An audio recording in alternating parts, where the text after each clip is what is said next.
Alhamdulillah, Alhamdulillah, Alhamdulillah. It's a very great opportunity seeing ourselves to be here once again. It's the Complete You channel. And today, the man before you is no other person but in the name of Al Hassan Hamza Seidu. My friends call me Hamzology, and that is the Hamzology. That is Hamzology. For if you like, you can call me the humble, noble joker.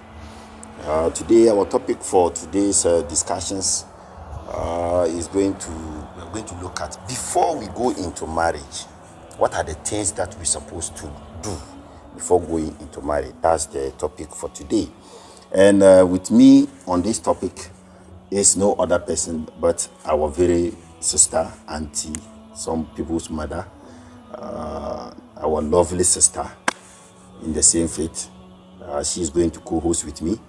We are going to discuss the points one after the other. What you do is you only go to the comment section and then put what you see about the points we raise here, and those points that we are not able to raise, what you think is also important we look at before we go in for marriage. So you just try your possible best, subscribe, share to other people so that they can also get this benefit. It's very, very important, and it will help a lot. So if you know it is going to help you, try so that it gets to other people for you to help them as well. I will first of all introduce my co-host. She is in the person of Habib Nihadatu. And before we start, I will introduce her into the studios. Assalamu alaikum wa rahmatullahi wa barakatuh, sister. Wa alaikum salam wa rahmatullahi wa barakatuh. Yeah, alhamdulillah. And very much sure that this program is going to be keen having you with me here. Well, the topic for today's lesson is, before marriage, what are the things that the two partners have to look at before going into marriage, so that afterward there wouldn't be any problem. That's the topic. So I will leave Madam Nihad to take from here, so that I will follow later. Okay, thank you for having me on today's program. So as he said earlier, today's topic is things we should look out for before we go into what? Marriage. There are a lot of points. There are a lot of points you have to consider before you go into what? Marriage. So one of them is what? The upbringing. Wow. When we say upbringing, that's either both partners, how you were brought up, or how you want to bring up your children.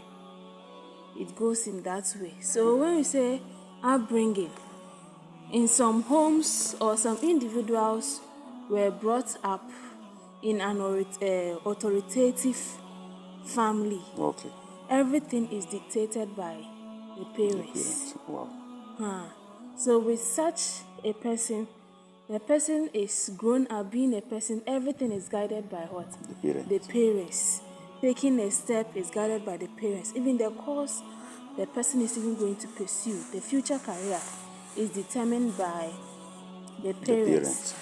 But in the other way, when the person is brought into a home, brought up in a home where, let's say, you have the will or the freedom to choose whatever you want to do. Wow. You see that when you two are not, like, you don't sit down to talk about these things, when you get into the marriage, then it will come to a situation where the husband, let me use the man, the man will say, no, I want my children to go into this profession. But because the lady has not gone into that kind of upbringing, she will find it difficult to let the man, like, how will I say? I mean, to go by the man way. Yes. Okay. So you have to sit down and talk about all these things and know how the differences and how you want to what? Bring up your children. It is one thing you have to what? Consider. Okay. Basically, I'm not cutting you short. It's very, very important, because I've also seen one or two things in there. If I am brought in a way, and then you are also brought in a different way, when we don't understand each other, we may come together and finish, and you see me putting up some behavior that, meanwhile, no, maybe I am, like you made mention of, some are brought in a way that is dictatorship. Everything is done by the parents. Yes. And if it happened, the other one is also from I don't care family. Everybody for himself, God for us all family. You see, when you don't sit and discuss, then you know. It can even happen that, let's say, after discussing, I may not be brought in a way that you are brought. But because we reveal things to each other, one may be able to succumb, to go by the other way in order for things to go on well. Okay. So I don't know. Do you think such thing there will be problem? Like, can that stop the two not going into marriage, or like? Well, if the differences are not well discussed, it can bring up maybe the two not agreeing to get married. Because whatever you say, the person who go back, reflect upon it, then realize that no, this is not the kind of person I want to settle with. Wow. So you have to discuss your differences so that you know, if the person is exhibiting this character, you know that, this is how he or she is brought up. So we just have to sit down, talk about it, then move on. Okay. Not to, based on it, to just take a decision. So are you trying to, are we saying that if we don't go by this, like if couples happen to come together without going through this thing, do you think So if couples come together without going through or discussing this, yes. In marriage there is something called counseling before marriage. Yeah.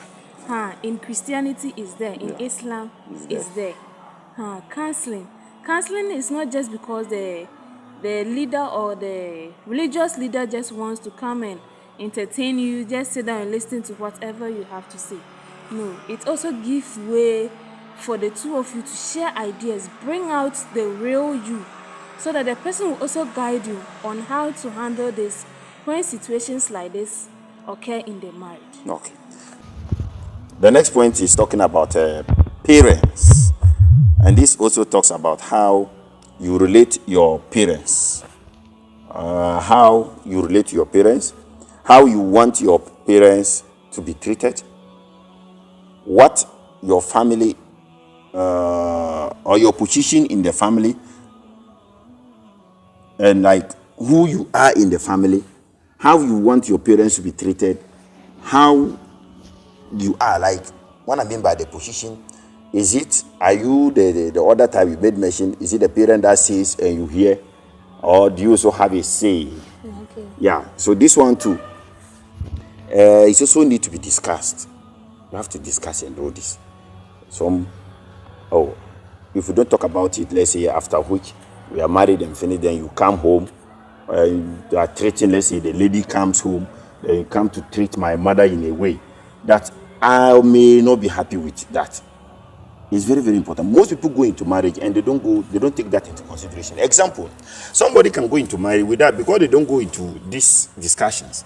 The wife will come and then want that they should leave the parents where the parents are staying. Then they go to stay at a different place alone. She doesn't want to live with your parents, to be there and work with them. So I don't know. How do you also see about that?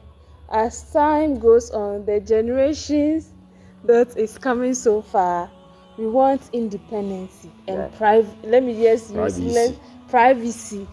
We want privacy. We don't want external family interference. So with this thing, you have to discuss as a partner, as partners. Discuss. This is the type of home I am sending you, or this is the type of home I want. Okay. I want my family my parents to come, not even only the parents. It can be your siblings, your auntie, your niece. I want them to come and stay with us, or I want us to stay with them. You have to discuss, then you come to an agreement. You don't just, some people like privacy a lot. So if these things are not well discussed, it will bring a lot of issues. Yeah, I understand. Okay. We have issues where he made mention that those that are to do anything, they have to consult their family. Yes. some of my sisters and brothers out there should also realize that when you are married, it's between you and your wife, not whatever you discuss as couples. Then you have to go in to ask your parents for approval before you bring it to your partner. Some will say, let me ask my mother first, let me ask my father first. Yes. If he doesn't agree, then you don't also agree. If she agrees, then you also agree. So please, it's something we But do you know that have to consider. you have generalized it, but there are some issues that the man may need advice from the parents. That is why I said not every Not issue. every issue, okay. Yes. But do you know that most of the ladies too who want even privacy never want their brothers to leave their parents at the house. Want that their brothers should stay with the wife, with their parents, to take care of their parents, but not to go away and leave the parents. Meanwhile, at their home, they want to go and leave. You see, so you see that well, everything has positive and negative For sure. side. So let's say some in-laws are troublesome. For that one. Yes. So if you don't get if you get an in-law who is troublesome, the person will end up interfering in their marriage, Yes, for that. causing misunderstanding all the time. But when you get an in-law who is not troublesome, I think you can cope.